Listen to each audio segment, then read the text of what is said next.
예, 안녕하세요. 반갑습니다. 자, 이번 시간 분계 500제 41번부터 50번까지의 문제를 살펴보는 시간을 갖도록 하겠습니다. 자, 그럼 바로 지금 시작하도록 할게요. 자, 41번 문제 보도록 할게요. 2월 10일 강남 상사에 대한 외상 매입금 180만 원을 당좌 수표를 발행하여 지급하다. 자, 이 거래는 외상 매입금을 갚는 거래가 되는 거죠. 외차변에 외상 매입금 부채 감소.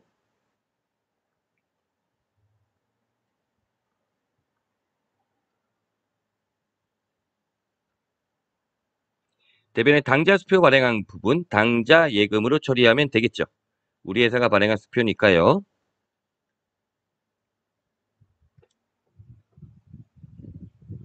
42번 보도록 할게요. 종업원의 출장을 위한 교통비 현금으로 지급하였다. 교통비에 대한 비용 이름 여비교통비가 되겠죠. 그러면 여비교통비.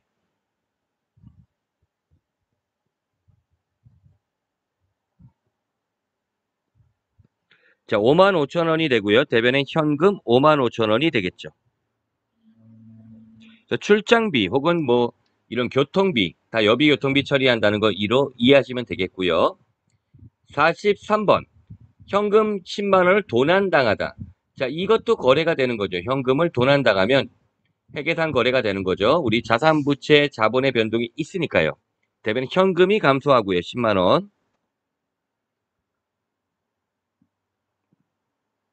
자, 이런 비용을 우리가 잡손실로 처리하죠. 돈을 분실하거나 이런 경우 잡손실로 처리하죠. 44번 상품 500만 원 주문하다. 상품을 단순히 주문만 한 거네요. 우리가 주문만 하면은 회계상 거래가 아닌 거죠. 주문만 한 경우에는 회계상 거래가 아니므로 마찬가지로 얘도 우리가 분계가 없겠죠. 그래서 우리 뭐 주문을 했다, 채용을 했다, 계약했다, 그다음 담보 제공 같은 것들은 회계상 거래가 아닌 항목이 되겠죠. 자, 45번 볼게요. 사무실 가스요금 5만 원 보통 예금으로 지급하였다. 가스요금에 대한 비용 이름이죠. 바로 수도 강열비가 되겠죠.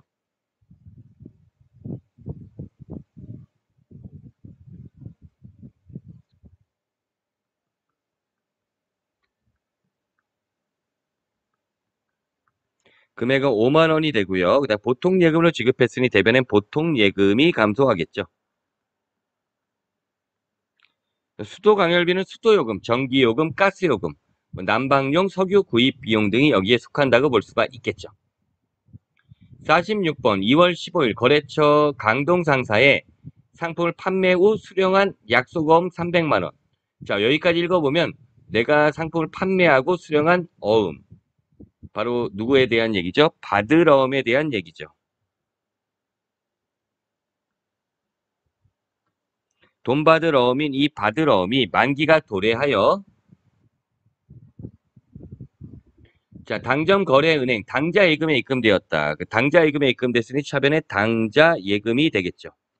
좀 이게 말이 길면 잘 이해 못 하시는 분들이 있는데 그럼 상황을 좀 간단화시키는 것도 분계할 때 거래를 파악하는 주요 포인트라 볼 수 있어요.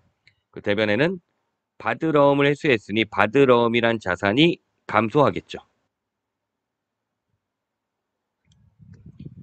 자, 47번 보도록 할게요. 사무용 장부 구입 대금 3만 원 현금으로 구입하였다. 자, 사무용 장부 구입 대금인데요. 여기는 비용으로 처리할 것이라고 되어 있네요. 사실 이게 소모품비로 처리하면 돼요.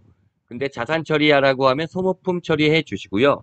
비용 처리하라 그러면 소모품비라고 처리하면 되겠죠. 근데 이건 출제자가 이거 제시한 거기 때문에 여러분들이 그걸 따라가야 돼요.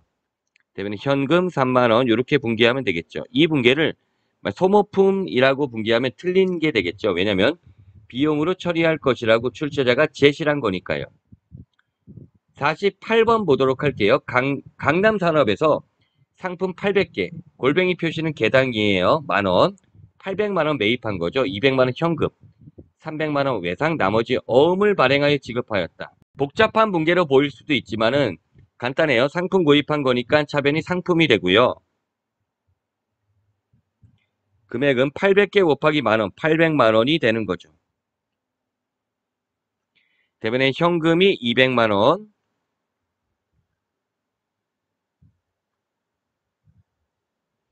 그 다음에 외상 매입금이 300만 원이 되는 거겠죠.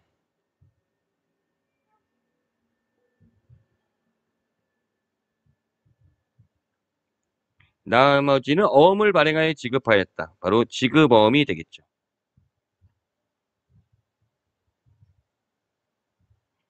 자, 이렇게 분개해 주면 되겠고요. 그 다음에 49번. 인터넷 매출로 인한 택배비 현금 5,000원 현금으로 지급하다.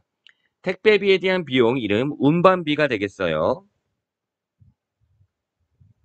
그래서 판매 운임을 운반비로 처리한다는 얘기고요. 5,000원.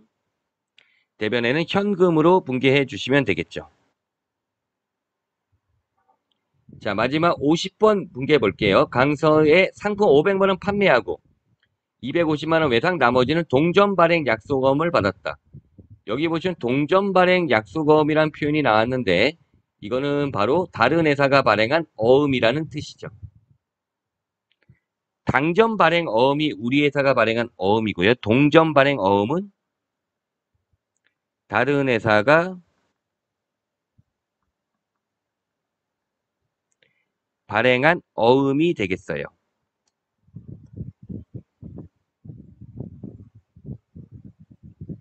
자, 그래서 대변에 상품 매출 500만 원 되겠죠.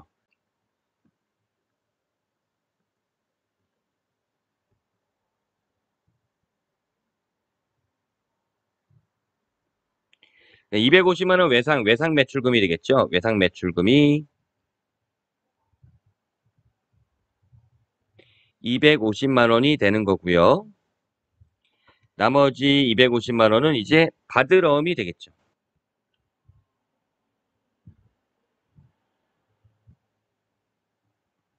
자, 이렇게 분개를 완성시켜주면 되겠네요. 자, 이번 시간에는 이제 우리가 41번부터 50번까지 거래인데요. 뭐 이렇게 새로운 거래가 나온 건 아니고 그동안 우리가 배웠던 거래의 반복 학습을 하는 그런 애들이다. 이렇게 보시면 되겠고 그런 관점에서 여러분들이 주의하셔서 연습을 해주시면 되시겠어요. 자, 이번 시간 여기까지 마치도록 할게요. 예, 수고 많으셨습니다.